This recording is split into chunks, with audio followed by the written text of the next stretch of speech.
Sculpted Grace, 12 Stoic Lessons for a Stronger, Wiser Life. Have you ever wondered why some people remain calm in chaos while others crumble under pressure? Why some seem unshaken by loss, betrayal, or disappointment? The answer isn't luck, it's mindset. It's a philosophy of life that was born thousands of years ago, in the quiet courtyards of ancient Greece and Rome, but it still holds the power to transform how we live today. Stoicism isn't about being cold or emotionless, it's about emotional mastery. It's learning to respond with clarity instead of reacting in chaos. It's the art of standing in the middle of the storm without letting the storm inside you. The Stoics didn't run from pain, they studied it. They didn't deny hardship, they prepared for it. They didn't seek control over the world, they sought control over themselves. And in our age of distraction, noise, and comparison, these ancient ideas are more relevant than ever. Because the truth is, you don't need the world to calm down, you need to find calm within yourself. Today, we'll explore 12 Stoic lessons that can help you do just that. Each one is simple but profound. Each one has the power to change not just how you think but how you live. So take a deep breath, find stillness for a few moments, and let's begin. Number 1, control what you can, accept what you cannot. At the heart of Stoicism lies a simple but life-altering idea: some things are within our control, and some things are not. Peace begins the moment we stop fighting that truth. Most of our suffering doesn't come from events themselves, it comes from trying to control what we can't. The weather, other people's opinions, the past, the future, none of these belong to us. What does belong to us are our choices, our attitudes, and our actions. Imagine standing in a fierce storm. You can't calm the wind or stop the rain, but you can adjust your sail. That's the Stoic way. The ancient philosopher Epictetus lost everything: his freedom, his health, even his home, but he never lost his composure. He said, "It's not what happens to you, but how you react that matters." The next time life feels unfair, pause and ask yourself, is this within my control? If the answer is no, release it. Use that energy on what you can change: your mindset, your effort, your response. That is where true freedom lives. Number 2, perception shapes reality. Have you ever noticed how two people can experience the same event, yet walk away with completely different feelings? One sees defeat, the other sees direction. One sees pain, the other sees purpose. The Stoics believed that reality isn't defined by what happens to us, but by how we interpret it. The mind, they said, is the ultimate filter. Marcus Aurelius wrote, "The happiness of your life depends upon the quality of your thoughts." If you decide an event is unbearable, it becomes unbearable. If you decide it's a lesson, it becomes a teacher. I once knew a man who lost his job and called it the worst day of his life. 6 months later, he'd started his own business and he said losing that job was the best thing that ever happened to him. The event didn't change his perception, did?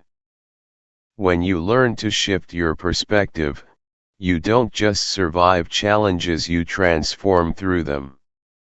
Number 3, memento mori, remember you will die. The phrase memento mori translates to remember that you will die. At first, it might sound grim, but to the Stoics, it was a reminder to live deeply.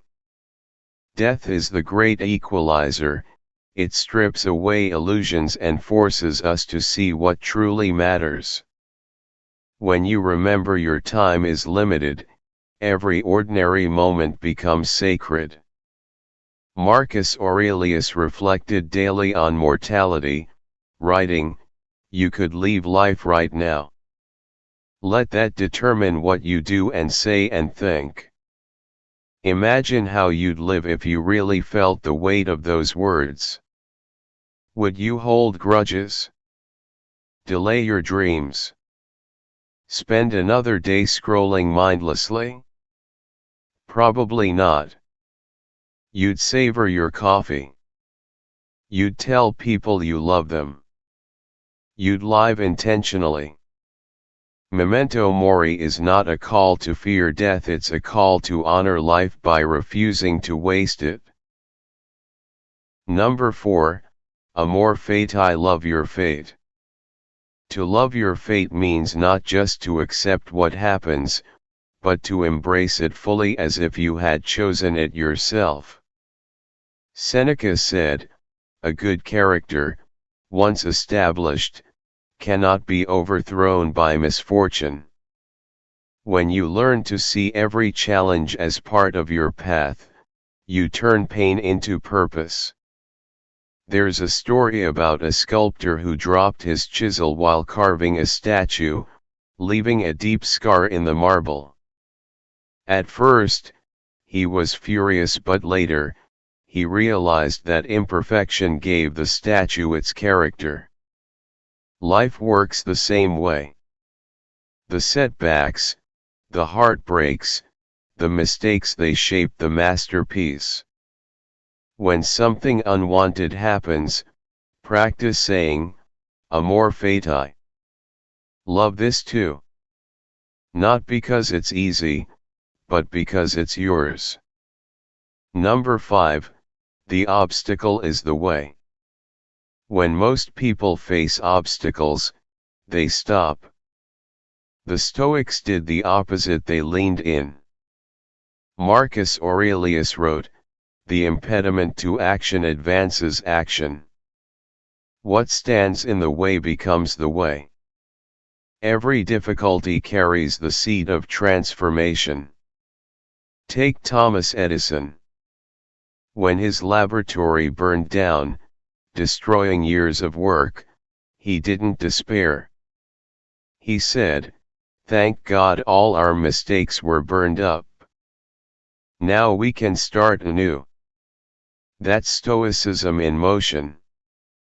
The obstacle isn't there to block you, it's there to build you. Every failure, every rejection, every detour, each one refines your resilience. So when life puts something heavy in your path, don't ask, "Why me?" Ask, "How can I use this?"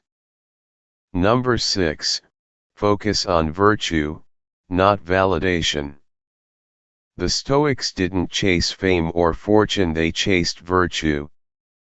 They believed that the only true measure of success is how you live when no one's watching. Wisdom, courage, justice, self-discipline, these were their currencies. In our world, where everything is judged by likes, views, and applause, Stoicism invites you to look inward instead.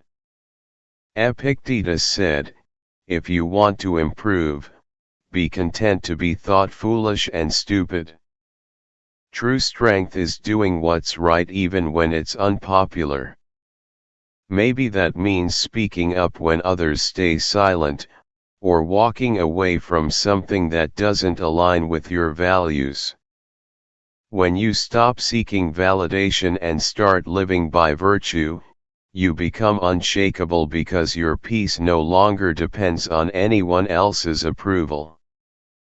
Number 7, Practice voluntary discomfort. Comfort feels good, but it weakens us.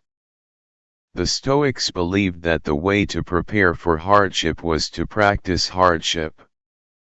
Seneca would sleep on the floor, wear rough clothing, and eat simple food just to remind himself that he could endure it. "Is this what I feared?" he would ask. You don't have to give up everything, but small acts of discomfort build strength.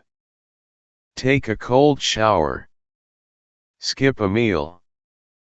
Walk instead of drive. When you practice going without, you realize how little you truly need. Modern life teaches us to chase ease, but Stoicism teaches us to chase endurance. Because when comfort disappears, only character remains. Number 8, master your anger. Anger is seductive. It feels powerful, righteous, justified. But the Stoics saw it as poison. Marcus Aurelius warned, "How much more grievous are the consequences of anger than the causes of it?" When you react in anger, you hand control of your mind to someone else. A friend once told me about a time she almost lost her job because of a heated email she sent in the moment. Later, she realized she wasn't angry at her boss, she was angry at herself for feeling powerless. The Stoics would say, pause. Breathe. Step back. You can't control provocation, but you can control participation. The strongest person in the room isn't the one who shouts the loudest, it's the one who remains calm when provoked. Number 9, free yourself from the opinions of others. The Stoics believed that caring too much about others' opinions is a form of slavery. Epictetus said, "If you wish to be invincible, hold nothing that can be taken away."